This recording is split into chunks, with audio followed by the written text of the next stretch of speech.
Hello, people of the world watching vehicle reviews on the internet. Welcome to this, the 2024 Alfa Romeo Giulia Veloce, which is believed to be a term coined by ancient Roman scholars to describe a species of space-faring predatory dinosaurs. So today, I'm gonna get this thing up in the air, we're gonna nerd out in the tech specs, see how it's constructed, and then go give it the beans.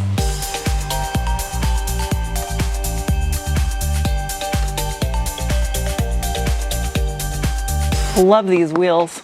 What in the tipception is going on here? Well, that's metal. Rear muffler is completely encased in a functional rear diffuser. The Q2 badge on the rear of the car designates that this is the rear-wheel drive model, so it is paired with a ZF mechanical limited slip differential with a 3.15 final drive ratio. Q4 means that it's all-wheel drive, which is an option. Out back, the Giulia utilizes an all-aluminum in construction Alpha Link with vertical rod link multi-link rear suspension, which is a very similar setup to what you see on the Stelvio. Now, the dampers are brought to you by socks. Not like what I'm wearing on my legs or like a surfer dude would say. Socks, bruh. All right, that was bad. Rear anti-sway bar measures in at approximately, well, it's not as big as I thought, 17 millimeter in diameter. The Giulia in the Veloce Q2 rear-wheel drive configuration you see here weighs in at 3,522 pounds, not too bad, but what's more impressive is that it has a perfect 50-50 weight distribution. Full chassis brace in the center, aluminum transmission crossmember with the dual rubber bushings on either side. Wow, that's thick. Oh, that's way thicker than it looks. And while this underbody paneling might look like your stereotypical cheap, hairy cardboard, it's actually aluminum backed. The other side of the car doesn't have that metal backing. Alfa Maserati. Nice. Aluminum front subframe as well. Exhaust outside diameter, which is all stainless steel in construction. This thing gets hot. Measures in at 65 millimeter in diameter, which is about 2.5 inch SAE.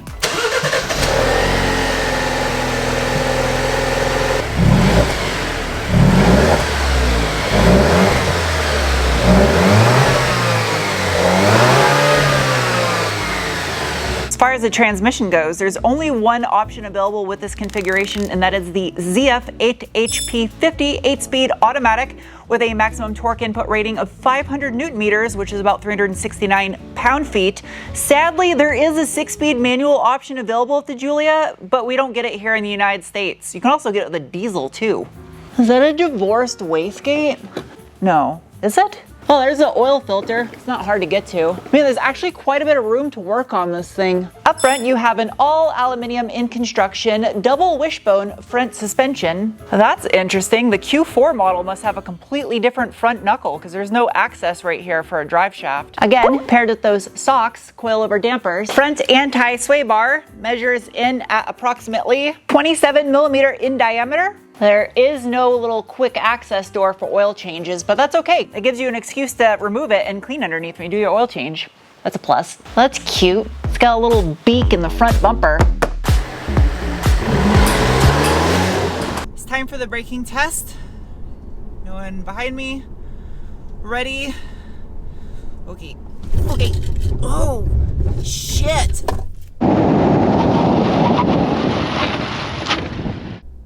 Yeah, that will suck the moisture right out of your mouth. That's some pretty good brakes.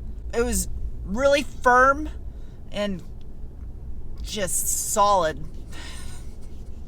You're welcome for that description. That braking was just made possible thanks to a set of 4-piston monoblock Brembo calipers with a 330 millimeter or 13-inch front rotor. The wheel, it's an optional 19x8 alloy wrapped in a 225/40 Pirelli P0 tire. Ah yes, carpeted fender liner. Wait, the rear is, but the front is plastic. That's 2-piece. Functional brake cooling ducts. Out back, you get a single piston caliper with a 320 millimeter or 12.5-inch rear rotor. The wheel is staggered at 19x9 out back, wrapped in a 255/35 Pirelli P0 tire. In the name of science, I am now going to give it the beans. Bolstering assessment. Great. Excellent bolstering. These seats are heated and they have the little adjustable thigh bolster, slidey boy, whatever this thing's called. I love these when cars have these. They're great for tall people. This is cute. It shows you the oil level on the gauge cluster before you start your engine. And the push button start is on the steering wheel. Oh, and that steering wheel, it's also flat bottom, heated, and has the little Alfa logo in the center. As far as drive modes go, I have a little dial in the center for DNA, stands for dynamic, normal, and advanced. You can rotate that. It also does not have the performance pack with the adaptive suspension, which there'd be a little button in the center with a picture of a damper on it. I can also move it over into manual mode, use this like a sequential, and I have massive metal flappy paddles on the back of the steering wheel. What they do not give you though is any way whatsoever to defeat traction control.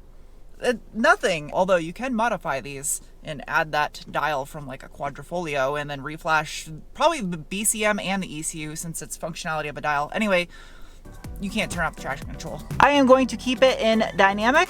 Ready? Go. All right. Good. A little bit of traction management. You can feel it there. There's a surge when it grabs a gear.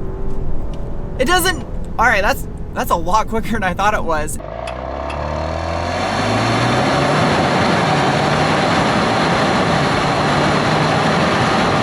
It's like a little overboost surge every time it grabs a gear. It's nice. Hood pop. Oh, that's a neat lever. That's a super lightweight hood. That might be like carbon fiber, it's so light.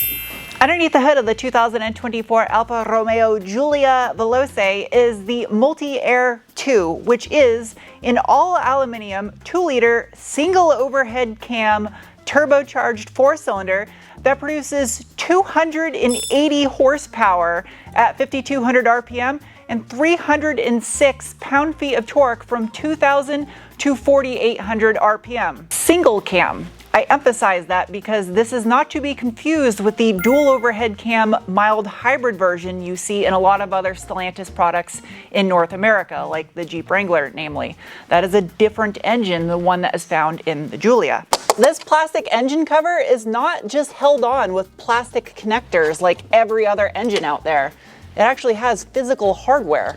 And that's cute, it's got little cords that hold them on so they don't get lost. That's quality.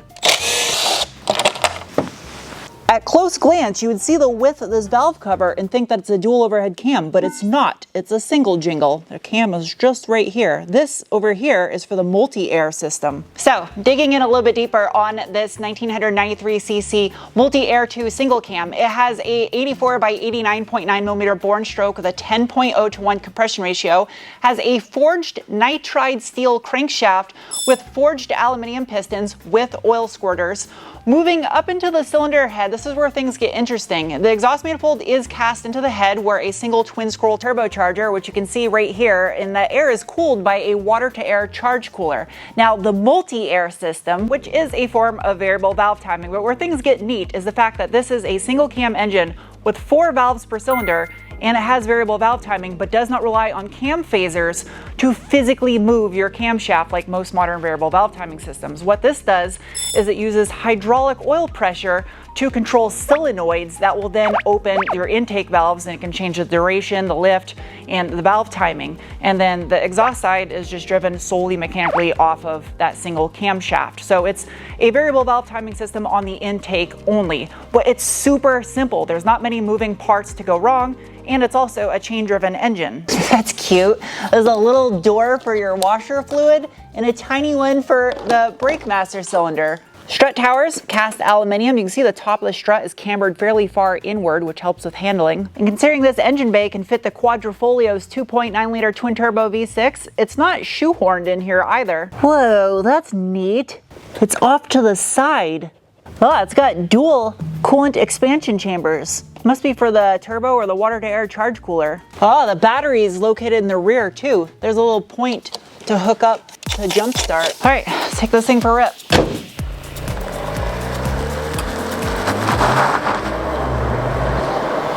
Beans. I don't know how to say beans in Italian. Handling report. This corner, usually because it's pretty uneven, will cause the car to feel a little shifty if the car is heavier. Nice and stable in this. In 2024, I would consider 3,500 pounds a nimble lightweight, because everything is getting ballooned and heavy. This is such a good platform. Superb.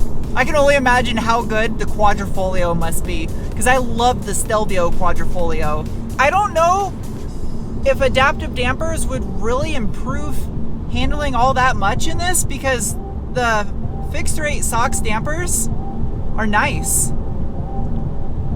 They're firm, not too stiff. It gets the job done. The shifts with this ZF 8-speed, super crispy on the downshifts. And the upshifts gives that little surge. It's nice. I won't really give this as a criticism on the car. It's just something weird about it, and it's just the nature of the multi-air engine. The fact that they have a rather low RPM redline. It's 5,500 on the gauge cluster, although you can exceed it, and the fuel cut is at 6,200 RPM. There isn't a massive benefit to winding out all the way to fuel cut. It's almost diesel-like. The power band, nice low-end torque. It carries through for most of the RPM band, and I can kind of see why it's got a low RPM redline, because it does feel like it starts to fall off a little bit near redline. If you drop it down a gear and stab the pedal, it's very sharp and crisp. And in contrast to the dual cam Hurricane 2-liter turbo engine that you find in some of the other Stellantis products, this engine does sound better. It does have that kind of raw mechanical sound to the multi-air system, but it doesn't sound as bad as, honestly, I didn't really like the sound of the Hurricane 2-liter. I haven't felt like this in a car review since the last time I drove the new 11th Gen Civic Si when that first came out in California.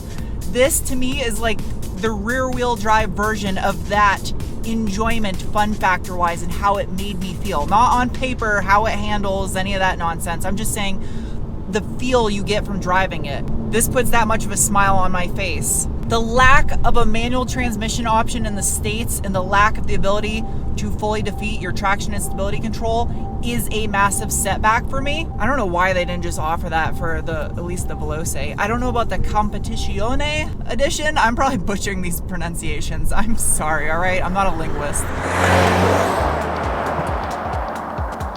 Q2, robot open. There's a little Alfa Romeo badge on the underside of the trunk lid. What does this do? Is this a hidden compartment?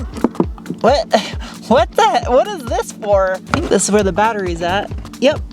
Where's the rear battery? Good sized trunk overall. And there's a bunch of foam down there. All right. That's a huge gas door. Whoa! I have my own sunroof back here. No way. Wait. Well, that sucks. If the front sunroof is open, it blocks half of your view from the back one. That's still neat though that I have my own back here. I got dual USB ports back here and the rear seats are heated. This looks like a goofy robot with buck teeth.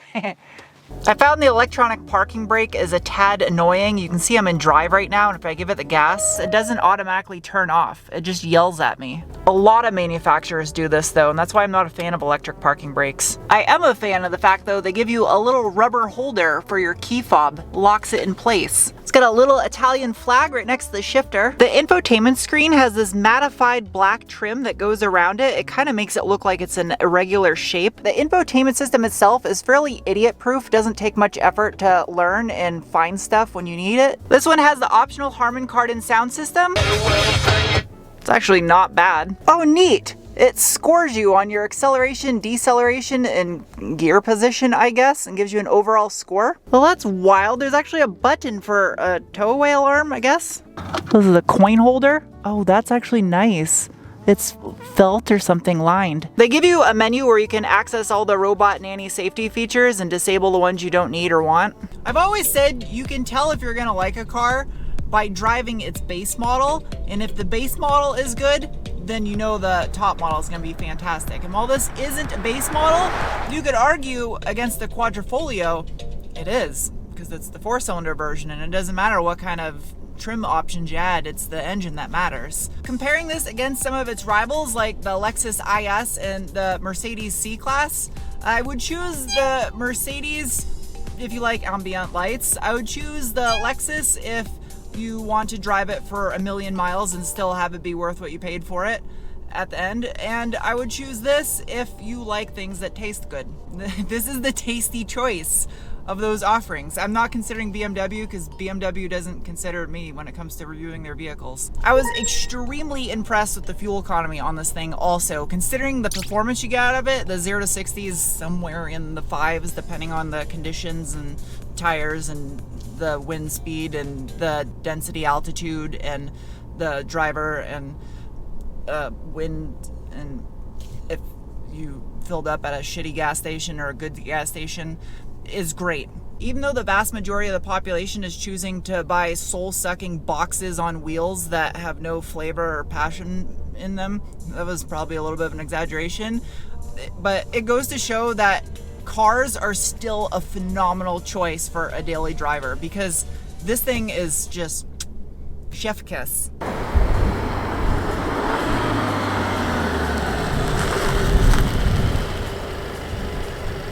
It is now time to give this thing some scores, starting with the bean score, the assessment of the feeling you get in your gut when you give it the beans. And the Giulia Veloce,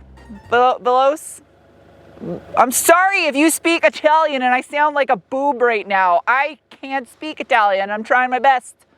It's getting a rating of, followed by the cookie score. And as this is equipped in the low 50s, it gets a rating of, followed by the wrench score, the assessment of ease of maintenance, and it is getting a rating of, followed by the squid score, the assessment of handling, and it earns a rating of.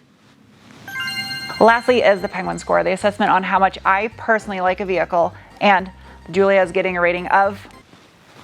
The only way the score would be higher is if it was a quadrifolio, and I've said it for years, that is my dream car, even though I've never driven one, but this was just a taste, and this is such an underrated car. Like, do not sleep on these things if you're considering a BMW or a Mercedes or an Audi in this range, or even a Lexus. Man, so good. I'm so impressed with it. And yeah, anyway, I hope you guys enjoyed this review. I'll see you soon with another. Bye.